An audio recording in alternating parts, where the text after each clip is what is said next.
banget deh. Ada ngapain tuh Maki? Main game. Main game.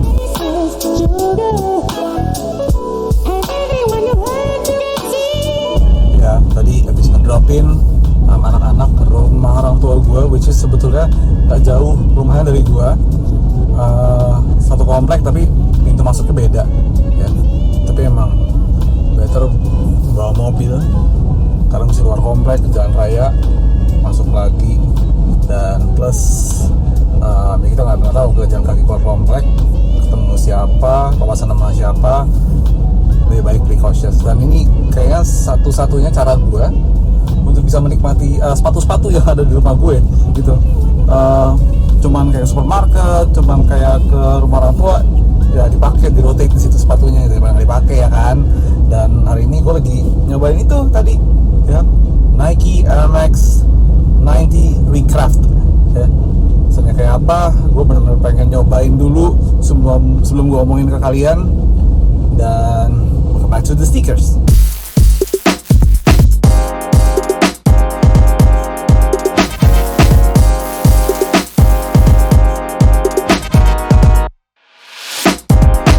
Dan ya, tanpa panjang lebar, lo udah tahu gue mau ngomongin apa. Ini dia sepatunya.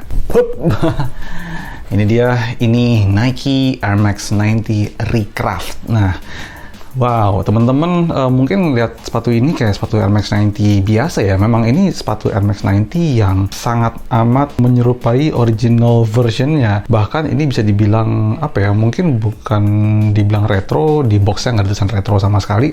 Artinya bukan sesuatu yang diluncurkan kembali, tapi di Nike Air Max 90 ini, kenapa namanya Recraft? Karena memang sepatu ini di craft ulang agar menyerupai shape awalnya Nike Air Max 90 ya. Karena Nike Air Max 90 itu adalah sepatu lari aslinya, dan disinilah mereka itu bikin satu pattern, satu pola gimana caranya supaya shape sepatu ini tuh sama kayak zaman dulunya. Teman-teman mungkin kalau misalnya udah sering lihat Air Max 90, Air Max 90 itu biasanya agak bulky, agak gemuk gitu ya. Gua selama ini ngeliat ke bulkyan Air Max 90 itu nggak pas, tapi gue suka sebenarnya Air Max 90. Dan teman-teman udah tahu bahwa gue sempet yang nyari abis-abisan gila-gilaan untuk Air Max 90 Flyknit gitu ya, karena itu slim banget. Dan akhirnya sampai gue lihat ini ya, ini bisa dibilang sepatu general release. Nggak banyak orang pakai sepatu ini sebagai ya sepatu yang mereka anggap sepatu keren, tapi entah kenapa gue itu ngeliat sepatu ini tuh keren banget ya. Satu hal yang gue sadari adalah, jadi gini, gue awalnya ngebeliin buat istri gue, terus kemudian gue beli, dari situ gue lihat tuh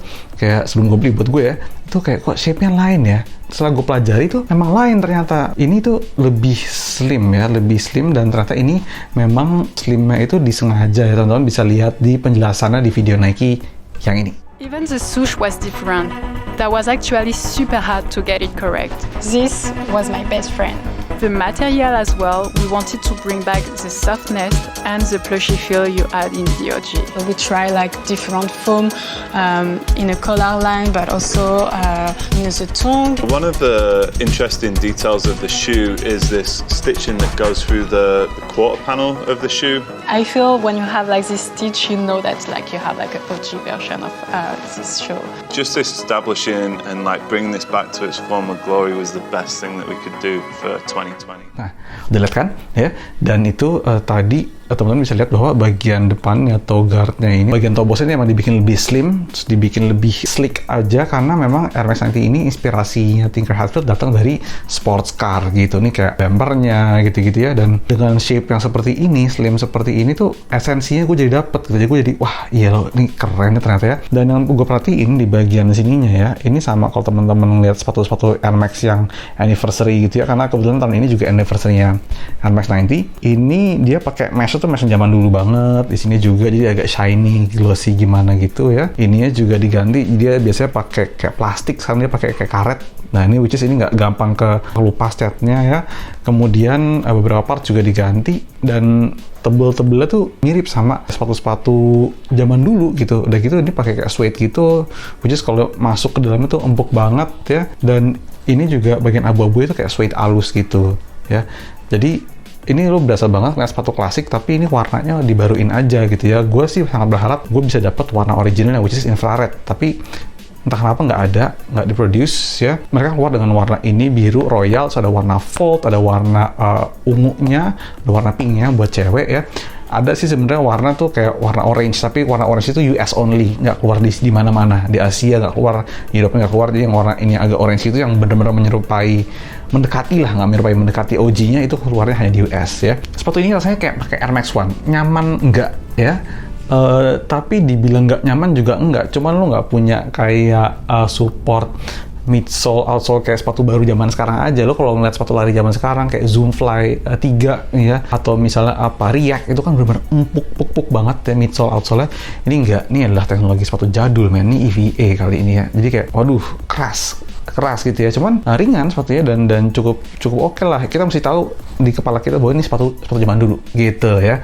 Dan gue suka banget satu lagi karena gimmicknya, boxnya itu super retro ya, teman-teman bisa lihat di sini boxnya retro banget kayak zaman dulu ya. Begitu dibuka ya isinya ya gitu aja, ada sepatunya, kita dapat tag yang warna biru Nike, kemudian ada namanya ya arch support. Nah gitu, arch support itu tujuannya adalah kalau misalnya teman-teman ya, setelah gue baca-baca di insole-nya itu ya, kalau teman-teman lihat ini sepatu-sepatu yang diperuntukkan atau ditujukan buat kita yang kakinya tuh bukan flat, emang kakinya narrow gitu ya, kaki pelari. Nah, bentuk kaki ideal seperti itu. Nah, adanya arch support itu untuk membantu membentuk kaki kita agar lama-lama menjadi bener gitu, jadi nggak flat. Nah, dikasih bantalan di bagian sini ya, bisa direkatkan pakai 3M, kemudian bantalan berwarna biru daunnya itu ya disematkan di sini dan akan jadi satu support gitu, jadi ngedorong ke dalam gitu, dan lama-lama bentuk kaki kita bisa nggak flat lagi, jadi kayak bener-bener kakinya pelari. Rata-rata pelari itu kakinya nggak flat, tapi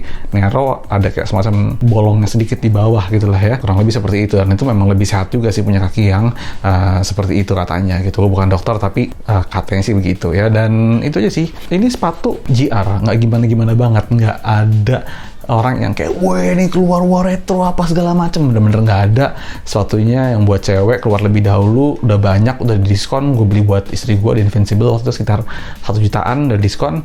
Kemudian ini gue keluar, ini retail sendiri harganya 1,799 atau 1,8 juta rupiah.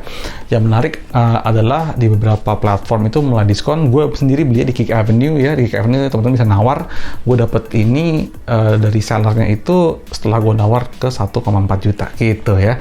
Jadi emang sebenarnya gitu kalau di Kick Avenue bisa nawar ini sepatunya tuh kayak bener-bener nggak dilirik orang, tapi nggak tahu, menurut gue tuh keren aja. Dan ini patut untuk lo tahu bahwa it's not necessarily lo perlu sepatu yang hype, sepatu yang collab, sepatu yang gimana untuk kelihatan keren.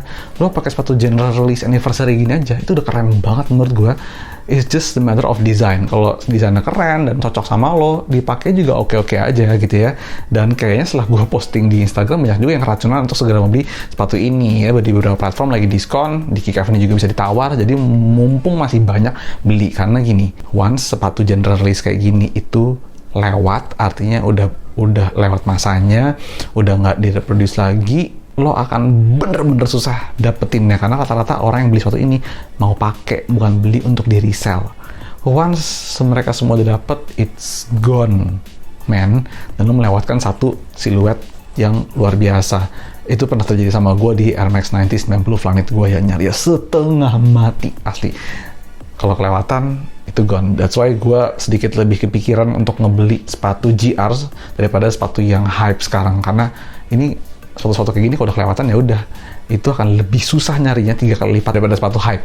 Rata-rata sih gitu ya. Jadi itu aja sih yang bisa gue jelasin dari Air Max 90. Seperti biasa, air unit window-nya di sini gede banget ya. Pertama kali dibikin lebih besar sama tingkat Highfield memang seperti itu. Gue saranin fitnya tuh upsize ya, upsize. Jadi ada ruang sedikit karena ini fitnya fit sepatu lari banget, tight gitu ya, tight, meluk kaki lo bener-bener tight. Tapi untuk dipakai daily, gue saranin upsize. Gue bisa 41, di sini gue 42. US-nya biasanya US 8, di sini juga US 8,5 gitu aja guys. Oke, yang bisa gue jelasin mengenai Air Max 90 Recraft ini ya. Semoga lo menyukainya juga sebagaimana gue menyukai sepatu ini. Semoga lo teredukasi sedikit ya. Kalau teman-teman mau beli, banyak banget tadi udah gue sebutin. Jangan lupa subscribe ke channel gue, jangan lupa nyalain loncengnya juga supaya tahu ada video-video baru apa dari gue ya. Buat yang minta di Instagram untuk di-review, there you go, Air Max 90 Recraft. Gue Anugrah Aditya. Jangan lupa follow Instagram gue @aditya_logy for daily fit. Jangan lupa follow TikTok gue juga, karena gue nge-review sepatu di TikTok. Oke, Sampai ketemu di episode selanjutnya dari The Sneakers. Bye guys.